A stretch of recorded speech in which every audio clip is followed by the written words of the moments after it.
नमस्कार दोस्तों, एक बार फिर हमारे YouTube चैनल में आप लोगों का हार्दिक स्वागत है। लेटेस्ट अपडेट निकल के आए कि कर्मचारियों का फिटमेंट फैक्टर बढ़ेगा या नहीं, आ गई है इस पे नई अपडेट। कब आएंगे खाते में कर्मचारियों के 96,000 रुपये, तो जानिए नई ताज़ा अपडेट। तो दोस्तों, नई अपडेट के बारे में हम आपको सब डिटेल में बताएंगे। अगर आप हमारे चैनल पर फर्स्ट टाइम विजिट कर रहे हैं तो चैनल को लाइक कर दीजिए, सब्सक्राइब कर दीजिए, साथ ही साथ बेल आइकन को भी बजा दीजिए ताकि गवर्नमेंट या पेंशन से संबंधित जितनी भी न्यूज आती है उनकी नोटिफिकेशन आप लोगों के पास तुरंत पहुँच के। तो करते हैं वीडियो को स्टार्ट बिना किसी देरी के।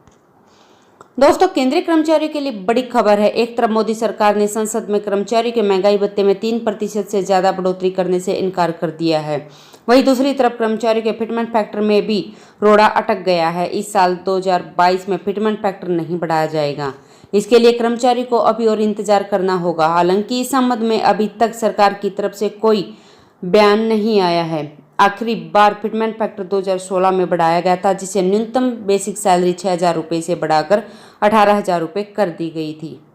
दरअसल लंबे समय से केंद्रीय कर्मचारियों द्वारा फिटमेंट फैक्टर बढ़ाने की मांग की जा रही है, जिसके कारण यह था कि फिटमेंट फैक्टर का कर्मचारियों की सैलरी में अहम रोल माना जाता है। इससे बेसिक सैलरी तय होती है और भत्ता भी अपने आप बढ़ जाता है। मोटे तौर पर कहे तो इससे सैलरी में 2.5 गुना तक इजाफा देखने को मिलता है। पहले अटकलें लगाई जा रही थी कि मोदी सरकार इस पर विचार कर रहे हैं, लेकिन ताज़ा मीडिया रिपोर्ट की माने तो कोरोना के चलते राजस्व में सरकार को बड़ा नुकसान हुआ है। ऐसे में कर्मचारी की सैलरी में वृद्धि कर सरकार अभी अतिरिक्त वित्तीय बोझ बढ़ाने के मूड में नहीं है, यानी इस वर्ष 2022 में फिटमेंट फैक्टर नहीं बढ़ेगा। दोस्तों, मीडिया रिपोर्ट के मुताबिक अगर फिटमेंट फैक्टर 2.57 गुना से बढ़कर 3.68 गुना कर दिया जाता है तो बेसिक सैलरी 18,000 रुपये से बढ़कर 26,000 रुपये हो जाएगी। फिटमेंट फैक्टर 3.68% बढ़ने पर सैलरी में 8,000 रुपये का लाभ होगा। इससे करीब 52 लाख कर्मचारियों को फायदा होगा।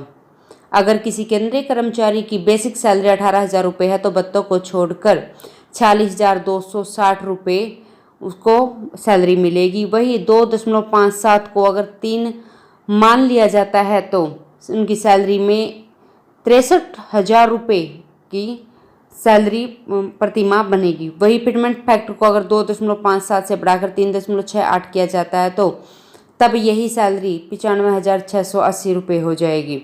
इसका मतलब कुल मिलाकर कर्मचारी की सैलरी में 49,420 रुपये का इजाफा होगा।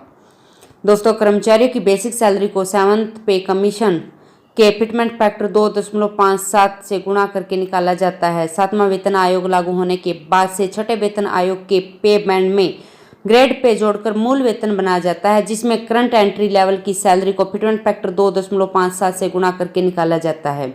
अगर 2.57% से फिटमेंट फैक्टर 3 गुना हो जाता है तो कर्मचारी की बेसिक सैलरी 18,000 रुपये से बढ़कर 21,000 रुपये हो जाएगी और 3.68% होता है तो 96,000 तक सैलरी बढ़ेगी।